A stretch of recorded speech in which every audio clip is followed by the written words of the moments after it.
اللہ فرما رہا ہے مشکات شریف کی حدیث میں میرا اللہ فرما رہا ہے کہ جب تم ظلم کرتے ہو اپنے آپ پر یعنی گناہ کرتے ہو جرائم کرتے ہو تو میں تم پر ظالم حکمراں مسلط کرتا ہوں ان کے دل میں تمہاری نفرت ڈال دیتا ہوں ان کے دل میں تمہارے لیے سختی ڈال دیتا ہوں پھر تم گڑ گڑاتے ہو کہاں گڑ گڑاتے ہو حکمرانوں کے آگے گڑ گڑاتے ہو پھر تم گڑ گڑاتے ہو کہاں گڑ گڑاتے ہو اپنے جیسے انسانوں کے آگے اللہ فرماتا ہے ان کے آگے گڑ گڑانے سے کام نہیں چلے گا اگر حالات بدلنا ہے حالات تبدیل کرنا ہے تو اللہ فرماتا ہے ان کے آگے مت گڑ گڑاؤ اگر گڑ گڑانا ہے تو میرے دربار میں گڑ گڑ اگر کا کرنا ہے تو اللہ کے دربار میں آج پوری دنیا کا مسلمان کہتا ہے مولانا ظالم حاکموں سے ہم تنگ آ گئے علاج تو حدیث نے بتا دیا علاج تو قرآن نے بتا دیا اپنے کرتوت درست کر لو اپنی عقیدتوں کا قبلہ درست کر لو اپنی اپنی دشا درست کر لو کہاں جا رہے ہو یہ ظالم حکمراں پوری دنیا کے ابھی لمحے کے اندر تبدیل ہو پہلے ہمیں بدلنا ہوگا پہلے ہمیں تبدیل کرنا ہوگا ہم کیا ہیں صبح ہماری اس حالت میں ہوتی ہے کہ سب سے پہلے مسلمان صبح کو اٹھتا ہے تو یہ جرم کرتے ہوئے کہ فجر کی نماز وہ بستر میں ترک کر دیتا ہے فجر کی نماز وہ بستر میں چھوڑ دیتا ہے کتنے مسلمان ہیں جو محلے کی مسجدوں کے اندر فجر کی نماز میں آتے ہیں جلسوں میں رات کے 3 بجے تک جاگیں گے لیکن فجر کی نماز میں حاضر نہیں ہوں گے آپ سے پوچھتا ہوں اگر کوئی اپنے جیسا انسان ہمیں دعوت دے کارپوریٹر بلائے ایم ایل اے بلائے ایم پی بلائے پیر زمین پہ نہیں ٹکتے آج ایم ایل اے نے بلایا آج ایم پی نے بلایا آج کارپوریٹر نے بلایا اے میری قوم کے جوانوں ہم سے بڑھ کر خوش نصیب اور وی آئی پی کون ہوگا کسی کو کارپوریٹر بلاتا ہے کسی کو ایم ایل اے بلاتا ہے کسی کو ایم پی بلاتا ہے کسی کو وزیر بلاتا ہے کسی کو بادشاہ بلاتا ہے کسی کو صدر بلاتا ہے محمد رسول اللہ کی غلامی کی وجہ سے ہمارا مقام یہ ہے ایک دن میں 5 مرتبہ اللہ ہمیں بلاتا ہے اپنے گھر میں بلاتا ہے کتنے افسوس کی بات ہے کتنے افسوس کی بات ہے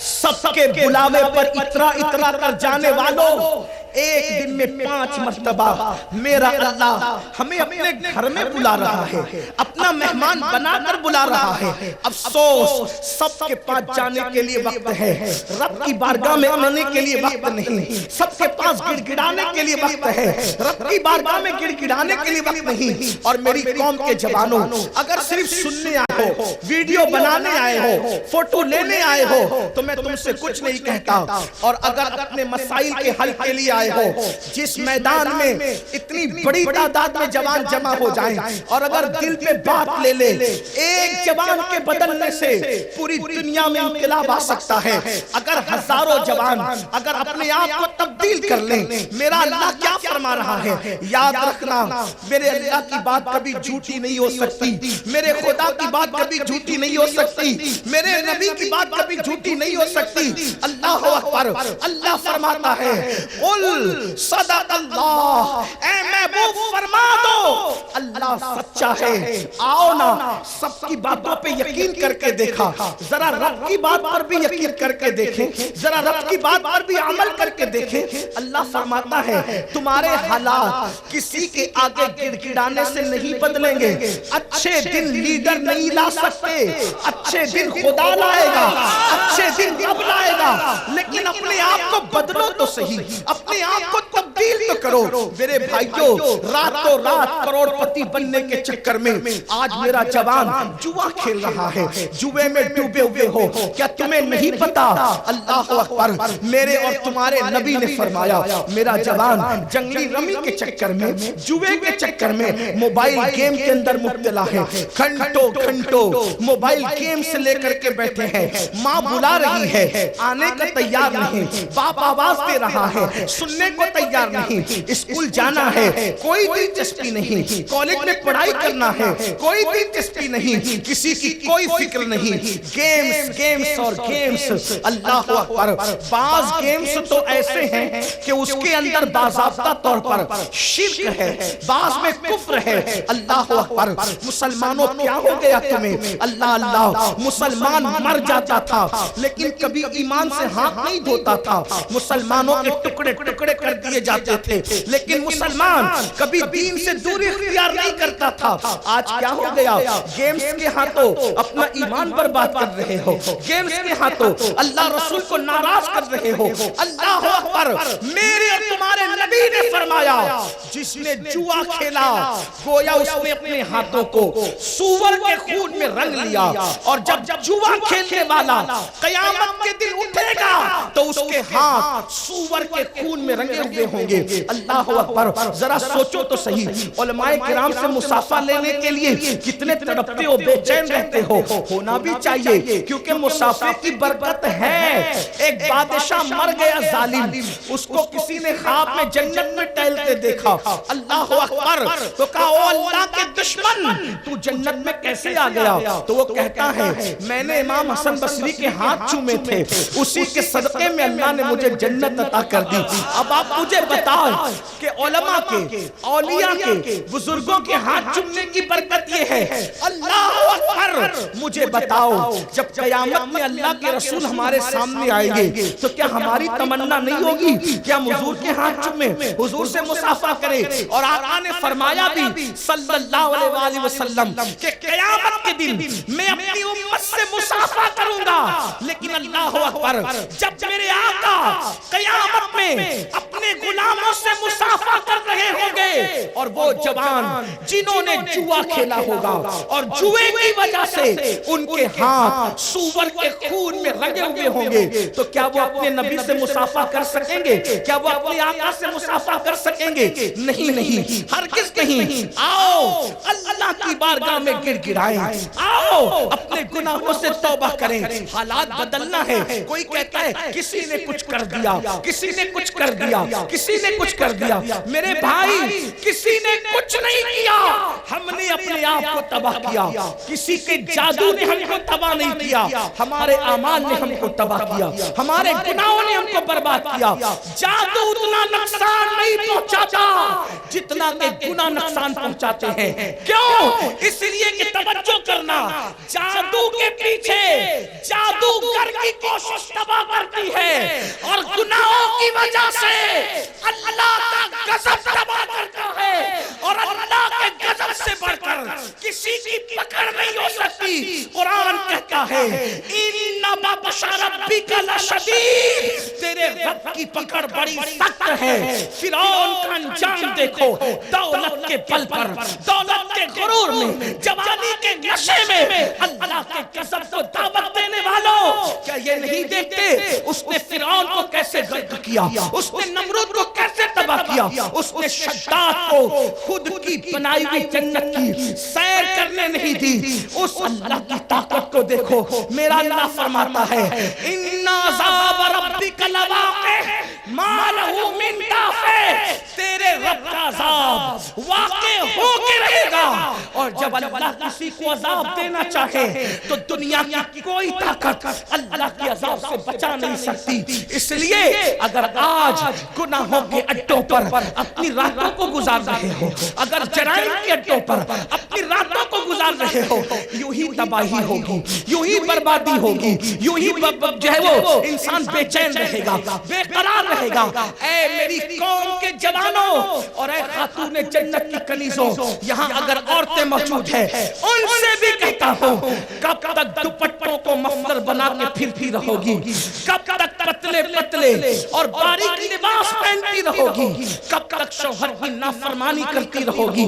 کب تک سیریل دیکھ کر سیریل کی اداکارہ کے طریقے پر چلتی رہو گی؟ آؤ آج کی اس محفل میں اپنے اللہ کو منا لیں، اپنے اللہ کی بارگاہ میں توبہ کر لیں، رب کی بارگاہ میں گڑ گڑا لیں۔ میلاد مصطفیٰ کا مہینہ آ گیا، برکت والا مہینہ آ گیا۔ میرے آقا اللہ سے ہمیں جوڑنے کے لیے آئے تھے، اللہ کے قریب کرنے کے لیے آئے تھے۔ میلاد کا مقصد صرف کمکمے نہیں، میلاد کا مقصد صرف جھنڈے نہیں، میلاد کا مقصد صرف محفلیں نہیں، میلاد کا مقصد صرف نعرے نہیں، میلاد کا مقصد یہ ہے اللہ کے دین پہ عمل کر کے اللہ سے اپنے رشتے کو مضبوط کر لو۔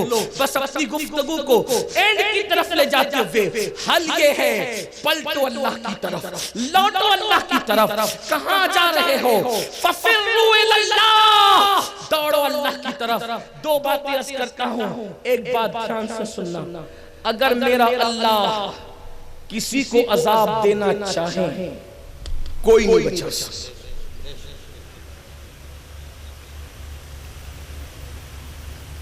امام ابن جریر طبری لکھتے ہیں، دھیان دینا،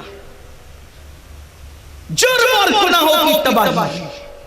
ابن جریر طبری لکھتے ہیں کہ نوح علیہ السلام کے دور میں جب حضرت نوح نے فرمایا اے نافرمانو اللہ کا عذاب آئے گا، اور اللہ کا عذاب آئے گا تو تم سب اس میں ڈوب جاؤ گے، طوفان آئے گا، اس طوفان میں غرق ہو جاؤ گے، اتنا پانی آئے گا تم سب ڈوب جاؤ۔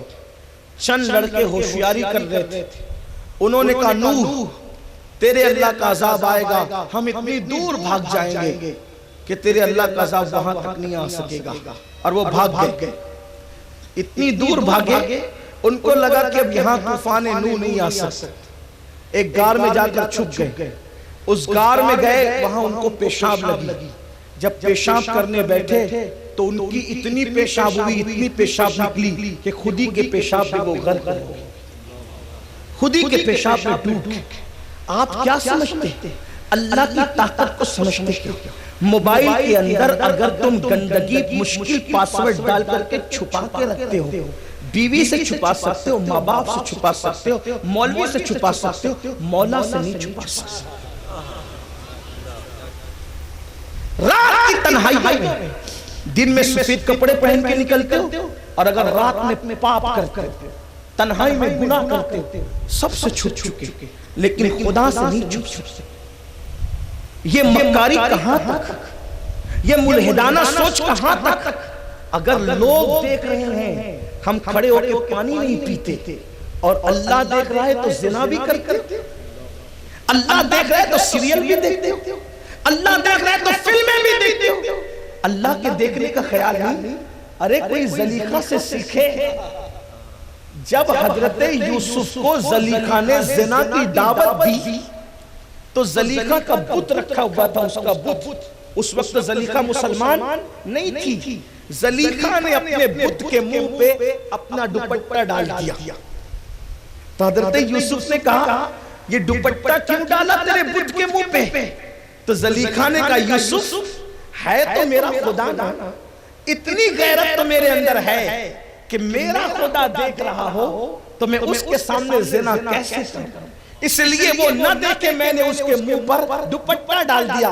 امام غزالی لکھتے ہیں کہ جب زلیخا نے اپنے بت کے منہ پہ دوپٹہ ڈالا تو یوسف کانپ گئے اور کہتے ہیں تیرا خدا وہ ہے جس کے آنکھوں پہ دوپٹہ ڈالو تو نہیں دیکھ سکتا، لیکن میرا خدا تو وہ ہے دنیا میں کوئی ایسا دوپٹہ، کوئی ایسا پردہ پیدا ہوا ہی نہیں جو بندے اور خدا کے درمیان ڈال دیا جائے۔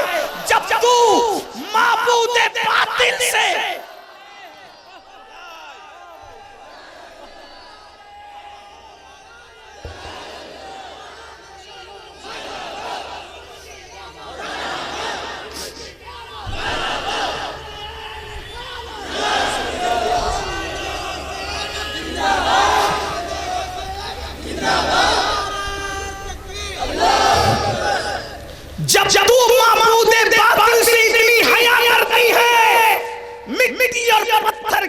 مجھ سے تو اتنی حیا کرتی ہے تو رب حقیقی سے مجھے کتنی حیا کرنا چاہیے. میرے خدا کی آنکھوں پہ کوئی دوپٹہ پٹی نہیں ڈالی جا سکتی, وہ دیکھتا ہے. ہوا معکم اینما کنتم, تم جہاں کہیں ہو اللہ تمہارے ساتھ ہے. ان اللہ کان علیکم رقیبا, اللہ تم پر کڑی نگرانی فرما رہا ہے. واتقوا اللہ ان اللہ خبیر بما تعملون, اللہ سے ڈرو, اللہ تمہارے اعمال کو دیکھ رہا ہے. اے میری قوم کے جوانوں, اللہ کے عذاب کو برداشت کرنے کی ہمارے اندر طاقت نہیں ہے. میرے بھائیوں, اپنی راتوں کو گناہوں کے اڈوں پر گزارنے کی بجائے, اپنی تنہائیوں میں اللہ کی نافرمانی کرنے کی بجائے خدا کو منانے کی کوشش کرو.